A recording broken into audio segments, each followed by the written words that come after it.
In this video, I'm going to cover 8 ways that you can avoid getting your products sniped on Facebook Marketplace, okay? So let's get out of the way first and foremost. What is sniping and why do sellers like you or other sellers, if you're unfamiliar with what it is, why do they do it, right?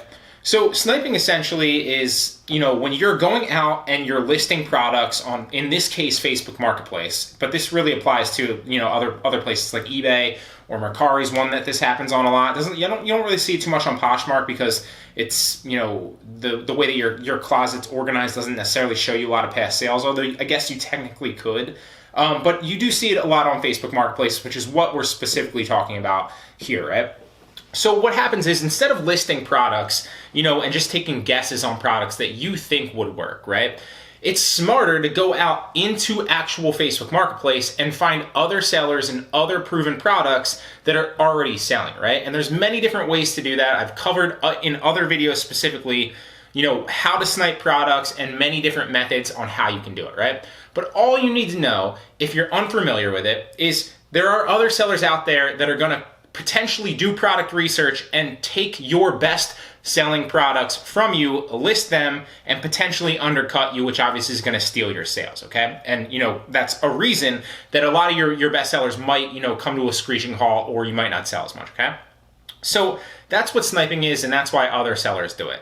Now, there's 8 ways that I've outlined here that we're going to talk about that you can kind of not 100%, prevent your best-selling items from getting sniped, but basically kind of negate it from happening as much, if that makes sense, all right? So the first one is to use obscure suppliers, all right? I can't tell you how many times I've gone through sniping on other, Facebook shops or Facebook Marketplace sellers, and they literally use 3, like without question, it's usually 3 suppliers. First and foremost, it's almost always Amazon. If it's not Amazon, it's almost always Walmart.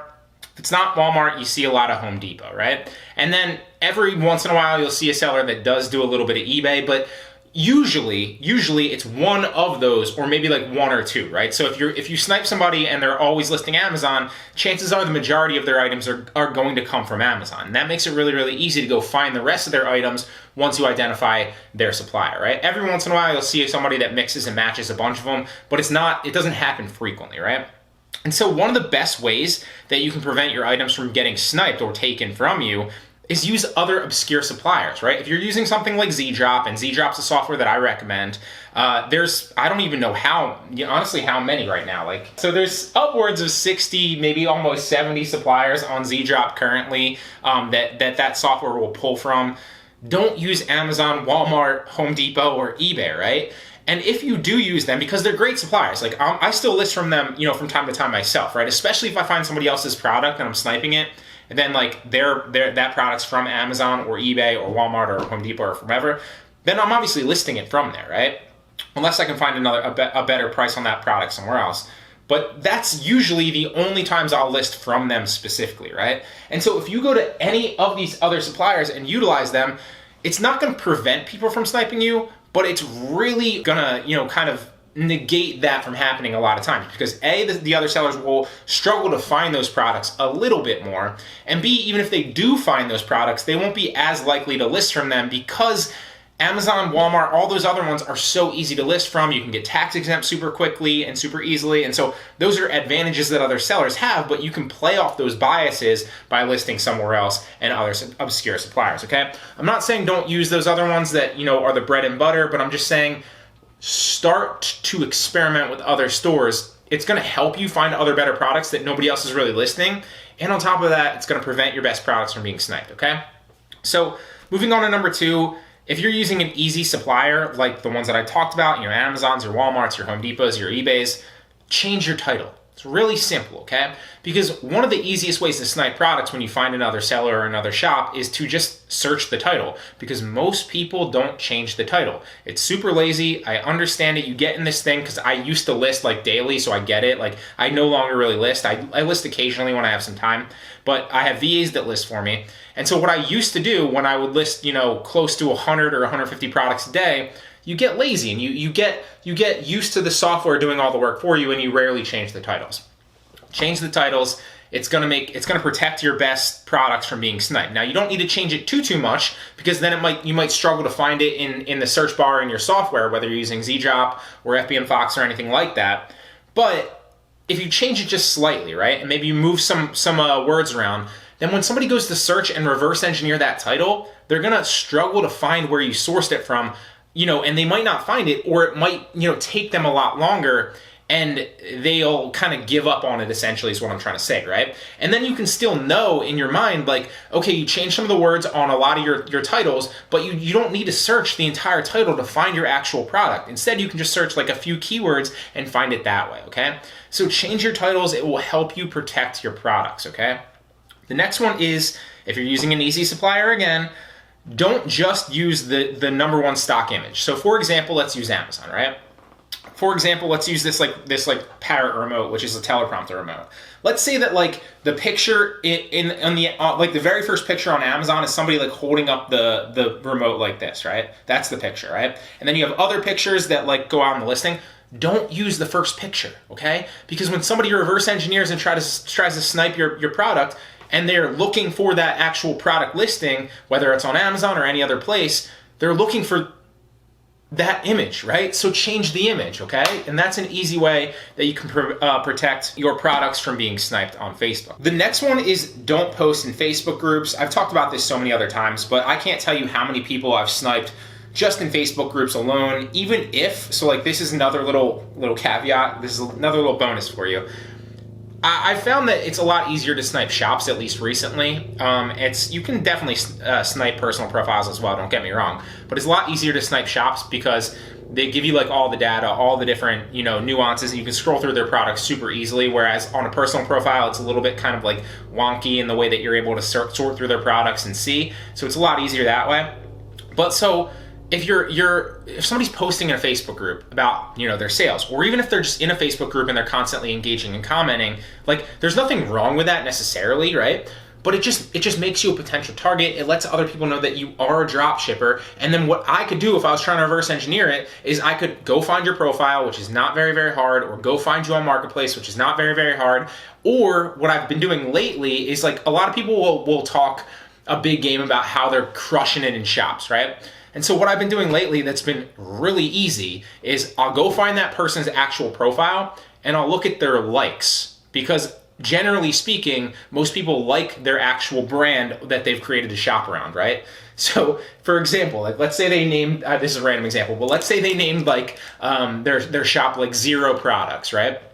Well, their personal profile, not always, but a lot of times happens to, like when I go look at it, happens to like a product page that's called 0 products that has like 10 likes and a few reviews and like hundreds of products, and it's super obvious that that's their shop where they're drop shipping from. And you can look at the products and you can find it and reverse engineer. So the whole reason I'm saying that is it's not a bad thing to post in Facebook groups, obviously. Like Facebook groups are a great place to go kind of find other like-minded people and stuff like that. But if you're doing that, first and foremost, don't like your Facebook shop, because that's obvious, okay? And then it's easy for someone else to find that. And number 2, you don't necessarily want to be posting and bragging about how you're doing a lot of sales unless you're 100% sure there's no like paper trail back to your shop or to your best-selling products, all right?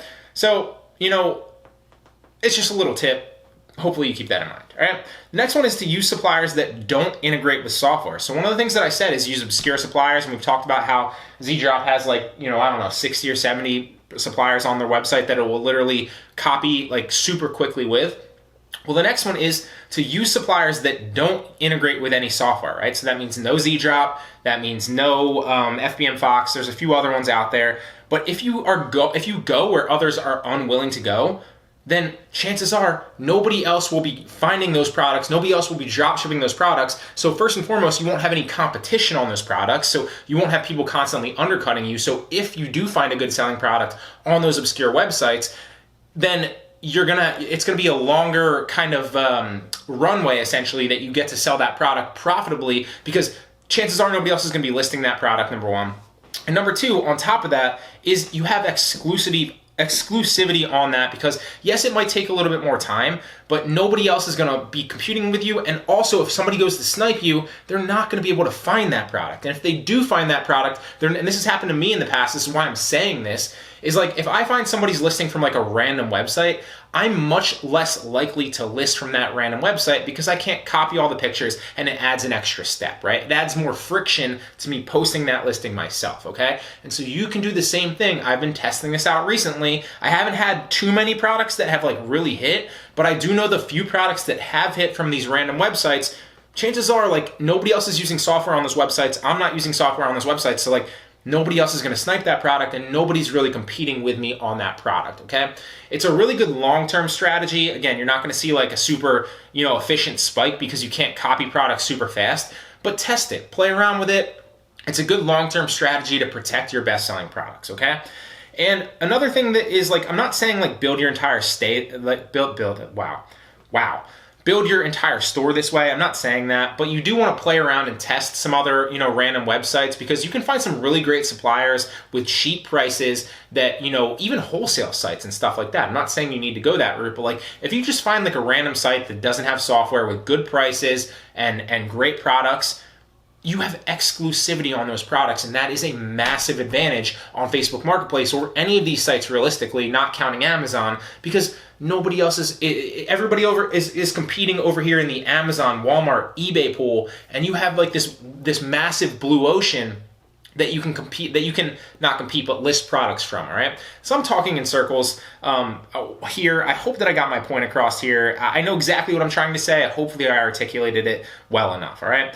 The next one is to use a Facebook shop. Now, don't get me wrong, Facebook shops can be sniped as well, but the key here is like, it's gonna be a lot tougher for somebody to find your Facebook shop if you don't like it than it will be for somebody to find your personal profile, okay?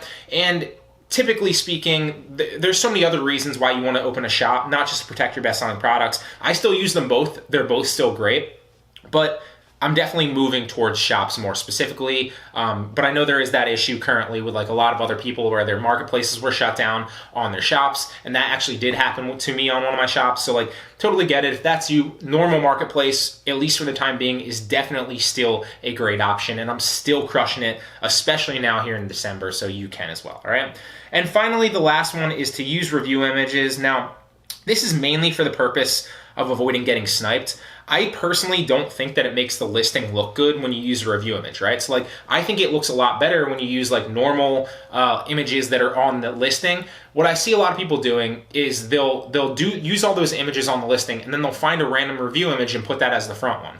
Yes, this can help protect your best-selling products from getting sniped, but I don't think it's a good strategy, because I think that it's going to make the listing look a lot worse than if it was like a new listing with like better product images, because the image is going to be the number one thing that sells the listing, right? And so I would argue that like you can certainly still get sales on product review images. Don't get me wrong. People do it all the time. But I would argue that those listings and those products are succeeding in spite of the review image, not because of it, okay? So keep that in mind. If you do find a good review image and it's like of the actual new product that looks good and it's well presented, by all means use that. But I've been seeing a lot, because I've been testing out different ways to snipe, so I've been sniping a lot of people.